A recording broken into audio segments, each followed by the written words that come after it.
வணக்கம். இன்றைக்கி நம்ம பார்க்க போகிற சமையல் என்னென்னு பார்த்திங்கன்னா, ஒரு அருமையான நல்ல டேஸ்டியான 2 வகையான பிரியாணி ரெசிபி தான் பார்க்க போகிறோம். ஃபஸ்ட்டு பார்த்திங்கன்னா புதினா பிரியாணி, ரொம்ப சிம்பிளாக இருந்தாலும் டேஸ்ட்டு அட்டகாசமாக இருக்கும். இன்னொன்று பார்த்திங்கன்னா காளான் பிரியாணி.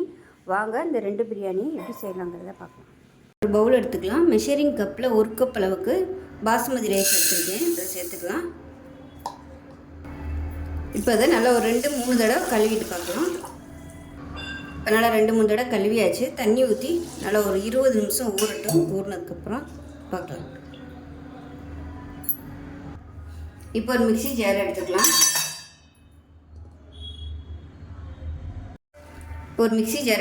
இதில் வந்து 6 சின்ன வெங்காயம் சேர்த்துக்கலாம். இது கூடவே 3 முந்திரி பருப்பு, 3 பாதாம் சேர்த்துக்கலாம். இப்போ இதில் புதினா சேர்த்துக்கலாம். நல்லா 2 கைப்பிடி அளவுக்கு நான் வந்து புதினா எடுத்திருக்கேன். நல்லா இறுக்கி பிடிச்சிங்கன்னா உங்களுக்கு 2 கைப்பிடி அளவுக்கு வரும். இதில் வந்து கொஞ்சமாக கொத்தமல்லி இலையும் சேர்த்துருக்கேன். நான் புதினா எவ்வளோ எடுக்கிறீங்களோ அதில் வந்து 1/4 பங்கு கொத்தமல்லி எடுத்துக்கோங்க. வெறும் புதினா மட்டுமே சேர்த்தோம்னா கசப்பு வரும். அதனால் எப்போயுமே கொத்தமல்லியும் சேர்த்து தான் நம்ம வந்து செய்யணும், துவையலாக இருந்தாலும் எதாக இருந்தாலும். இப்போ அதில் நல்லா 1 டேபிள் ஸ்பூன் அளவுக்கு இஞ்சி பூண்டு பேஸ்ட் வந்து சேர்த்துக்கலாம். நான் வந்து பேஸ்ட்டாக இருக்கிறதுனால சேர்த்துருக்கேன். இல்லைன்னா நீங்கள் வந்து ஒரு 3 துண்டு இஞ்சி, ஒரு 5 பல் பூண்டு சேர்த்துக்கோங்க. ஃபஸ்ட்டு இதை வந்து நம்ம அரைச்சிட்டு வந்துடலாம். தண்ணி ஊற்றாமல் கொஞ்சம் அப்படியே குறைன்னு அரைச்சிட்டு வந்துடலாம். இப்போ பாருங்கள், இந்த அளவுக்கு அரைச்சாச்சு. இப்போ இதில் எந்த கப்பில் எடுத்தோமோ அரிசி அதே கப்பில் 1/4 கப் அளவுக்கு நல்லா கெட்டியான தயிர் சேர்த்துக்கலாம். தண்ணி வந்து ஊற்ற வேணாம், அந்த தயிரே போதும். இப்போ இதையும் சேர்த்து நல்லா நைஸாக அரைச்சிக்கலாம். இப்போ நமக்கு பேஸ்ட் ரெடியாக இருக்குது. நல்லா நைஸாக அரைச்சாச்சு. இப்போ ஒரு குக்கர் எடுத்துக்கலாம். தேவையான அளவுக்கு எண்ணெய் விட்டுக்கலாம். இதில் வந்து நல்லா ஒரு 2 டேபிள் ஸ்பூன் அளவுக்கு நெய் சேர்த்துக்கலாம். எண்ணெய் நல்லா சூடாகிடுச்சு. 1 டீஸ்பூன் போல் சோம்பு சேர்த்துக்கலாம். 2 துண்டு பட்டை சேர்த்துக்கலாம். 1 கிராம்பு சேர்த்துக்கலாம். அதாவது 3 கிராம்பு சேர்த்துக்கலாம். 1 ஏலக்காய், 1 பிரியாணி இலை சேர்த்துக்கலாம். இப்போ எல்லாமே நல்லா பொரிய ஆரம்பிச்சு. நல்லா மீடியம் சைஸாக ஒரு பெரிய வெங்காயம் நீளமாக நறுக்குனதை சேர்த்துக்கலாம். சேர்த்து நல்லா பொன்னிறமாக வர அளவுக்கு வதக்கி விட்டுக்கலாம். உப்பு சேர்த்துக்கலாம். இப்போ வெங்காயம் இந்த அளவுக்கு நல்லா ப்ரௌன் கலரில் வதங்கிடுச்சு. இப்போ நம்ம அரைச்சி வச்சுருக்க பேஸ்ட்டை சேர்த்துக்கலாம். இதில் வந்து நான் பச்சை மிளகா போட்டு அரைக்க மறந்துட்டேன். அதுக்கப்புறமா போட்டு அரைச்சிருக்கேன். ஒரு 4 பச்சை மிளகாய் எல்லாத்தோடையும் சேர்த்து அரைச்சிக்கோங்க. இதையும் சேர்த்து நல்லா வதக்கி விட்டுக்கலாம். ஏன்னா வெங்காயம்னா நம்ம பச்சையாக அரைச்சிருக்கோம், அதனால் நல்லா வதங்கணும். பக்கத்தில் வந்து தண்ணி சூடு பண்ணி வச்சுக்கோங்க. 1 கப்புக்கு 2 கப்பு தண்ணி. மிக்சியில் உள்ள தண்ணி எல்லாமே அலசி 2 கப்பு எடுத்து சூடு பண்ணி வச்சுருக்கேன். சூடாகிட்டுருக்கு. இப்போ பாருங்கள், நல்லா அப்படியே எண்ணெய் கக்கி விடுது பாருங்கள். இந்த அளவுக்கு நல்லா வதக்கி விட்டுக்கோங்க. இப்போ வந்து நம்ம சூடு பண்ணி வச்சுருக்க தண்ணியை சேர்த்துக்கலாம். ஏன்னா மசாலா நல்லா வதங்கி இருக்குது. நம்ம பச்சை தண்ணி ஊற்றினோம்னா டேஸ்ட் வந்து மாறி இருக்கும். அதனால் நல்லா தண்ணி கொதிக்க விட்டுட்டு அப்படியே எடுத்து ஊற்றுனீங்கன்னா உங்களுக்கு அந்த ஹீட் வந்து நல்லா அப்படியே மெயின்டைன்ஸ் ஆயிரும். டேஸ்ட் வந்து குறையாது. நல்ல ஒரு ஹோட்டலில் சாப்பிட்ட அளவுக்கு அவ்வளோ ரிச்சாக இருக்கும். வெங்காயம், பாதாம், முந்திரிலாம் அரைச்சி போட்டிருக்கனால நல்ல ஒரு ரிச்னஸோடு இருக்கும். இப்போ இது வந்து ஒரு நிமிஷம் கொதிக்கட்டும். அந்த வெங்காயத்தோட எசன்ஸ் எல்லாமே அந்த தண்ணியில் இறங்கணும். கொஞ்சம் அப்படியே மீடியமாக கொதிக்கட்டும். இப்போ தண்ணி நல்லா கொதிக்க ஆரம்பிச்சிருச்சு. 1 நிமிஷம். இப்போ நம்ம ஊற வச்சுருக்க இந்த அரிசியை சேர்த்துக்கலாம். கண்டிப்பாக 20 நிமிஷம் ஊற வச்சுக்கோங்க. அப்போ தான் உங்களுக்கு அரிசி நல்லா சாஃப்டாக இருக்கும். இல்லைன்னா ரொம்ப அப்படியே ட்ரையாக இருக்கும். டேஸ்ட் பண்ணி பார்த்துக்கோங்க. புளிப்பு உப்பெல்லாம் கரெக்டாக இருக்கான்னு. புளிப்பு கம்மியாக இருக்க மாதிரி இருந்துச்சுன்னா நீங்கள் தேவைப்பட்டால் மட்டும் லெமன் ஜூஸ் புளிஞ்சு விட்டுக்கலாம். இப்போ இதில் 1 டீஸ்பூன் போல் கரம் மசாலா சேர்த்துக்கலாம். உப்பு வந்து கம்மியாக இருக்குது. உப்பு கொஞ்சமாக சேர்த்துக்கலாம். தேவையான அளவுக்கு உப்பு சேர்த்துக்கலாம். நல்லா கலந்து விட்டுலாம். குக்கரை மூடி வச்சிடலாம். குக்கரை மூடி வச்சுட்டு நல்லா ஒரு 2 விசில் விட்டுட்டு ஸ்டீம் போனதுக்கப்புறம் பார்க்கலாம். இப்போ நல்லா 2 விசில் விட்டு ஸ்டீம் போயிடுச்சு. எப்படி இருக்குன்னு பார்க்கலாம். பாருங்கள், நல்லா அருமையாக வந்துடுச்சு. இப்போ வந்து கீழேருந்து மேலே வரைக்கும் நல்லா பரட்டி விட்டுக்கலாம். ஆறுச்சுன்னா நல்லா உதிரியாக வந்துடும். நல்லா அருமையாக வந்துடுச்சு. இப்போ டேஸ்ட்டு சூப்பராக இருக்கும். நல்ல வாசனையாகவும் இருக்கும்.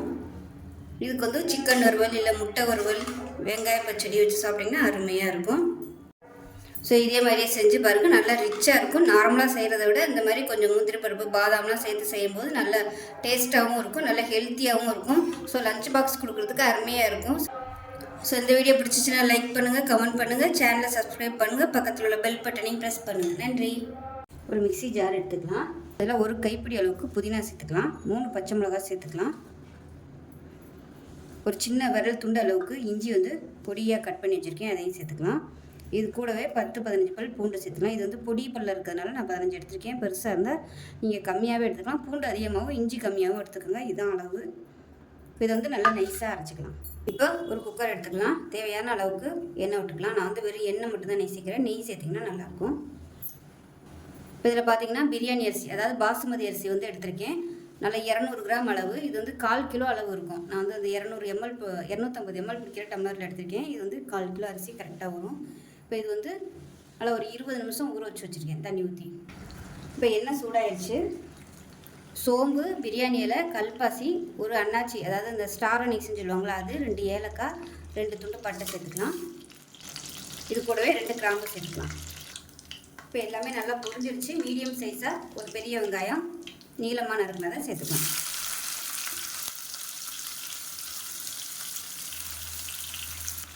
இப்போ இது கூடவே ஒரு 10 முந்திரி பருப்பு சேர்த்துக்கலாம்.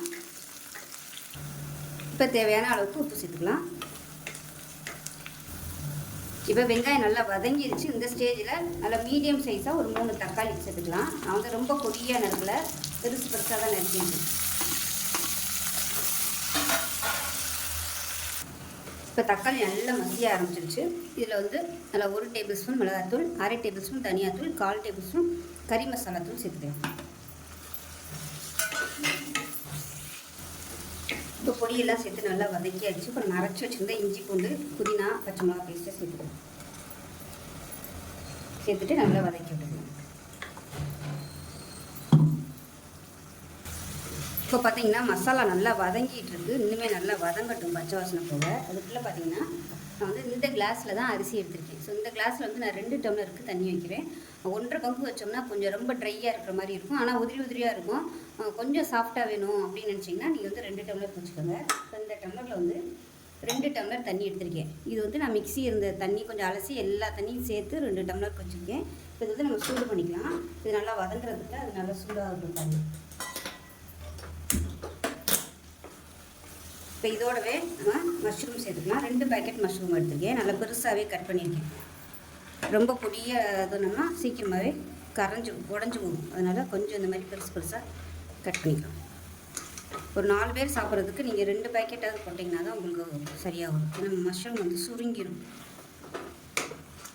இப்போ இதுவும் நல்லா வதங்கணும். இப்போ இந்த மஷ்ரூமில் உப்பு பிடிக்கிறதுக்காக உப்பு சேர்த்துக்கலாம். இப்போ அதில் ஒரு 3 டேபிள் ஸ்பூன் அளவுக்கு தயிர் சேர்த்துக்கலாம். வந்து முதலே சேர்க்கணும், மறந்துட்டேன்.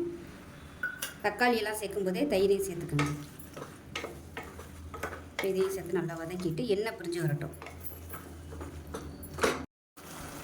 இப்போ மஷ்ரூம்லேருந்தே நல்லா தண்ணி விட்டு வந்துடுச்சு பாருங்கள். இப்போ வந்து நம்ம இந்த தண்ணியோட அளவையும் நம்ம வந்து அளந்துக்கணும். இப்போ இதில் வந்து நான் 2 டம்ளருக்கு தண்ணி கரெக்டாக 2 டம்ளர் அளந்தேன். இப்போ இதில் வந்து நம்ம 1.25 மட்டும் நம்ம சேர்த்துக்கலாம். ஏன்னா அதிலே தண்ணி இருக்குது. அதனால் 1.25 மட்டும் நான் சேர்த்துக்கிறேன். பாருங்கள் இவ்வளோ தண்ணி நான் வந்து மிச்சம் வச்சிடுறேன். ஏன்னா அப்புறம் ரொம்ப கொலன்னு ஆயிரும். அதனால் நான் வந்து தண்ணி கொஞ்சம் குறைச்சிக்கிட்டேன். இது வந்து நல்லா கொதிக்கட்டும். எல்லாமே நம்ம சேர்த்தாச்சு. கொஞ்சம் கொதிக்க ஆரம்பிக்கட்டும். உப்பு செக் பண்ணி பார்த்துட்டு உப்பு சேர்த்துக்கலாம். இப்போ தண்ணி நல்லா கொதிக்க ஆரம்பிக்குது. இப்போ நம்ம ஊற வச்சுருந்த இந்த அரிசியை சேர்த்துக்கலாம். அரிசியை சேர்த்துட்டு லேசாக மிக்ஸ் பண்ணி விட்டுக்கலாம்.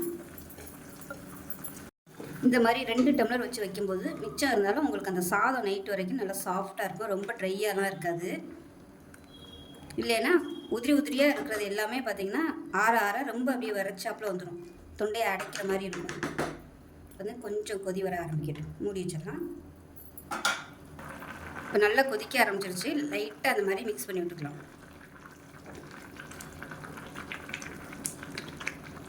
மிக்ஸ் பண்ணி விட்டுட்டு மூடி வச்சிடலாம். மேலாப்பில் லாஸ்ட்டாக கொஞ்சம் புதினா இலை சேர்த்துட்டு நெய் இருந்தால் நெய் சேர்த்துக்கணும். விசில் போட்டுட்டு 2 விசில் விட்டிங்கன்னா போதும். 2 விசில் விட்டுட்டு ஸ்டீம் போனதுக்கப்புறம் பார்க்கலாம். இப்போ எப்படி இருக்குன்னு பார்க்கலாம். நல்லா சூப்பராக வந்துச்சு. நல்ல வாசனையாக இருக்குது. ஒரு தடவை நல்லா அப்படியே மிக்ஸ் பண்ணி விட்டுக்கலாம். அவ்வளோதான். அருமையான நல்லா கம்மன் மணக்கிற காளான் பிரியாணி ரெடியாக. ஒரு பேன் எடுத்துக்கலாம். ஒரு 2 டீஸ்பூன் அளவுக்கு எண்ணெய் விட்டுக்கலாம். இப்போ எண்ணெய் சூடாகும். ஒரு 10 சின்ன வெங்காயம் அப்படியே முழுசாக சேர்த்துக்கலாம். அது கூடவே 1 டேபிள் ஸ்பூன் வர கொத்தமல்லி, அதாவது தனியா விதை சேர்த்துக்கலாம். அது கூடவே 1 டீஸ்பூன் சோம்பு, 1 டீஸ்பூன் மிளகு சேர்த்துக்கலாம். இந்த எண்ணெயிலே வந்து நல்லா பொரிய விட்டுக்கணும். அதே மாதிரி 1 டீஸ்பூன் போல் சீரகம். இது எல்லாத்தையும் நல்லா வதக்கி விட்டுக்கலாம். 1 டீஸ்பூன் கசகசா சேர்த்துக்கலாம். அது கூடவே ஒரு 10 முந்திரி பருப்பு சேர்த்துக்கலாம். இது கூடவே ஒரு சின்ன பீஸ் வந்து பொடியாக கட் பண்ணியிருக்கேன் இஞ்சி துண்டு, அதையும் சேர்த்துக்கலாம். 5லேருந்து 6 பூண்டு பல் சேர்த்துக்கலாம். சின்னதாக கல்பாசி, கொஞ்சமாக பிரியாணி இலை, 2 இலை, கொஞ்சமாக புதினா இலை.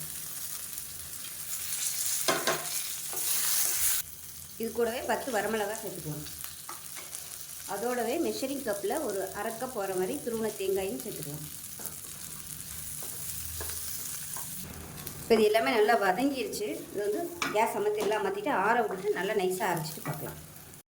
ஒரு பேன் எடுத்துக்கலாம். நான் வந்து குக்கர் தான் எடுத்திருக்கேன். குக்கரில் வைக்க போகிறேன். இப்போ தேவையான அளவுக்கு எண்ணெய் விட்டுக்கலாம். எண்ணெய் சூடாக இருந்தால் ஒரு ஏலக்காய், சின்ன துண்டு பட்டை, 2 கிராம்பு சேர்த்துக்கலாம். அது கூடவே கருவேப்பிலை சேர்த்துக்கலாம். இப்போ இதில் மீடியம் சைஸாக பெரிய வெங்காயம் நீளமாக நறுக்கினதை சேர்த்துக்கலாம்.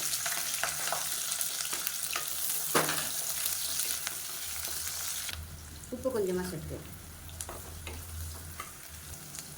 இப்போ வெங்காயம் லேசாக வதங்கிடுச்சு. அந்த ஸ்டேஜில் மீடியம் சைஸாக 2 தக்காளி சேர்த்துக்கலாம்.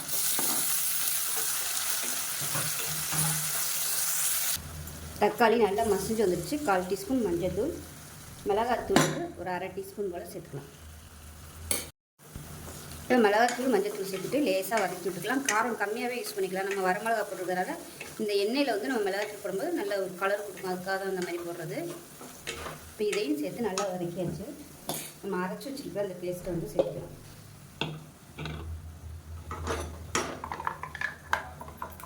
சேர்த்துட்டு நல்லா வதக்கி விட்டுக்கலாம்.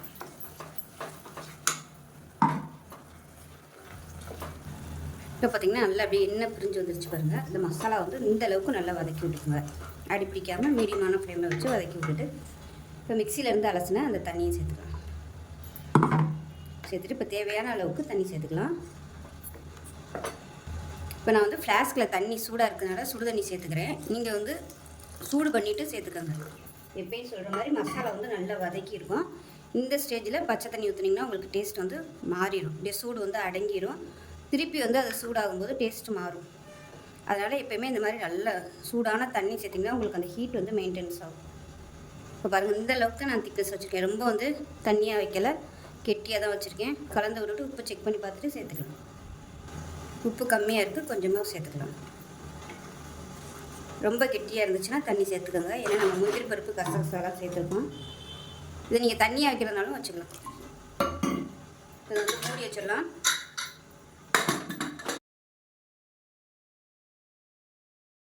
இப்போ அதை மூடி வச்சாச்சு. ஒரு 4 விசில் விட்டுட்டு ஸ்டீம்லாம் போனதுக்கப்புறம் பார்க்கலாம். இப்போ விசில் விட்டு ஸ்டீம்லாம் போயிடுச்சு, எப்படி இருக்குன்னு பார்க்கலாம். இப்போ பாருங்கள், சூப்பராக வந்துடுச்சு. இட்லி, தோசை, சப்பாத்தி எல்லாத்துக்குமே அருமையாக இருக்கும். ரொம்ப சிம்பிளான ஒரு குருமா ரெடி பண்ணிட்டோம். வறுத்தரைச்சி நான் தேங்காய் வந்து வறுத்தரைச்சி பண்ணியிருக்கிறதுனால இது ரொம்ப நேரத்தை ஆனாலும் கெட்டு போகாது. பிரியாணி சூப்பராக ரெடி ஆயிடுச்சு. அதுக்கு தொட்டுக்க சூப்பரான குருமா. இப்போ வெங்காய பச்சடி அருமையாக இருக்கும். ஸோ நல்ல ஃப்ளேவராக இருக்கும். கண்டிப்பாக இதே மாதிரியே செஞ்சு பாருங்கள். செஞ்சு பார்த்துட்டு எப்படி வந்துச்சுங்கிறத சொல்லுங்கள். வீடியோ பிடிச்சிச்சின்னா லைக் பண்ணுங்கள், கமெண்ட் பண்ணுங்கள், சேனலை சப்ஸ்கிரைப் பண்ணுங்கள், பக்கத்தில் உள்ள பெல் பட்டனையும் ப்ரெஸ் பண்ணுங்கள். நன்றி.